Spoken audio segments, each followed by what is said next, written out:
Assalamualaikum warahmatullahi wabarakatuh.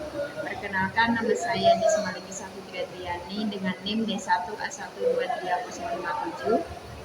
Dan saya Kadek Sunaryanti dengan NIM D1A12305. Pada kesempatan kali ini, kami akan mempresentasikan materi terkait permintaan dan penawaran atau demand labour dan supply labour beserta tabel dan grafiknya. Menjelaskan yang pertama itu apa itu permintaan turunan. Permintaan turunan atau direct demand adalah sebuah konsep dalam ekonomi yang menjelaskan bagaimana permintaan terhadap suatu barang atau jasa dapat dipengaruhi oleh permintaan terhadap barang atau jasa lain yang terkait. Sederhananya, permintaan akan suatu produk atau input produksi tidak berdiri sendiri, melainkan diturunkan dari permintaan akan produk akhir yang dihasilkan menggunakan input tersebut. Selanjutnya, permintaan tenaga kerja atau demand for labor.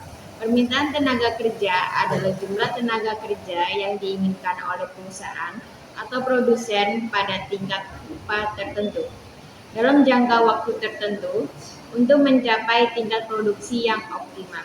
Sederhananya, ini adalah jumlah pekerja yang dibutuhkan perusahaan untuk menjalankan operasionalnya.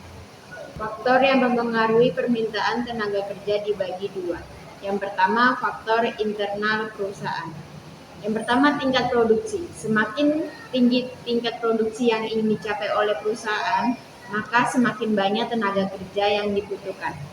Kedua, teknologi. Penggunaan teknologi baru dapat meningkatkan produktivitas, sehingga perusahaan mungkin membutuhkan lebih sedikit tenaga kerja atau jenis tenaga kerja yang berbeda. Yang ketiga, kebijakan perusahaan.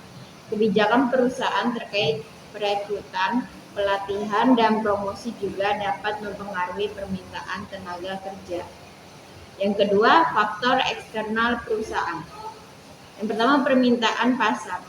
Peningkatan permintaan pasar terhadap produk atau jasa yang dihasilkan perusahaan akan mendorong perusahaan untuk meningkatkan produksi dan mempekerjakan lebih banyak tenaga kerja.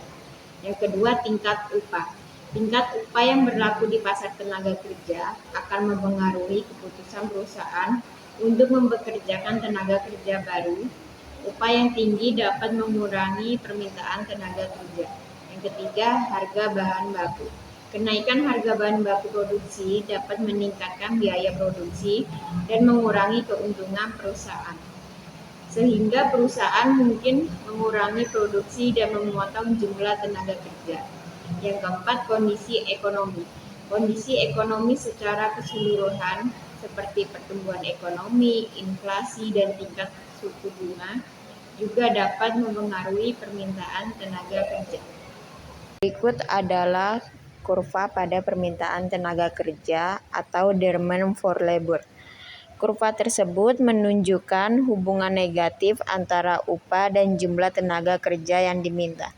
Semakin tinggi upah, semakin sedikit tenaga kerja yang diminta. Penyesuaian ini mencerminkan bahwa pada upah rendah atau 10.000, permintaan tenaga kerja tinggi pada 100 orang, sedangkan penawaran rendah pada 20 orang.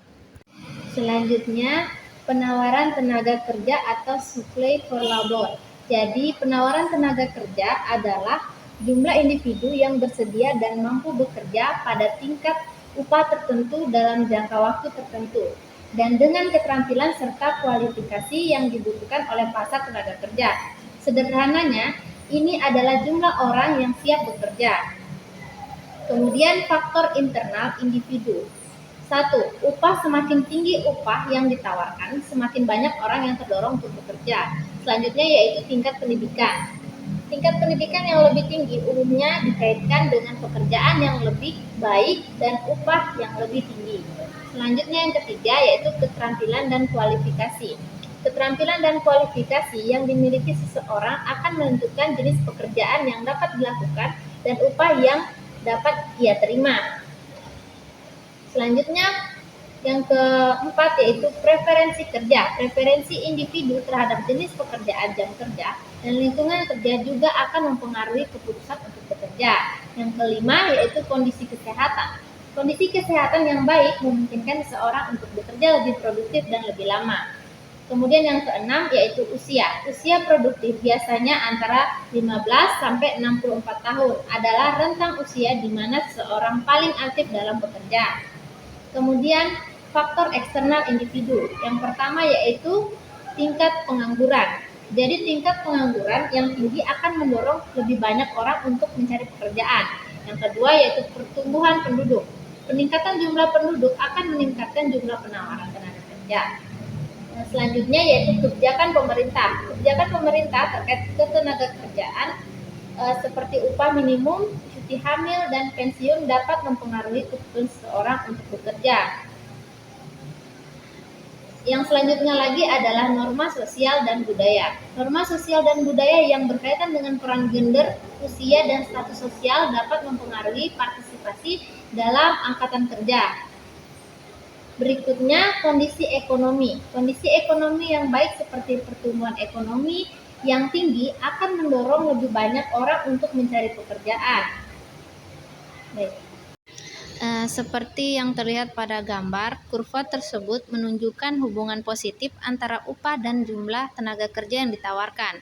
Semakin tinggi upah, maka semakin banyak tenaga kerja yang bersedia bekerja. Sebaliknya, pada upah tinggi 50.000, penawaran tenaga kerja tinggi 100 orang, tetapi permintaan rendah yaitu 20 orang. Sekian presentasi dari kami. Bila ada kesalahan kata mohon dimaafkan. Akhir kata wabillahi taufiq hidayah. Wassalamualaikum warahmatullahi wabarakatuh.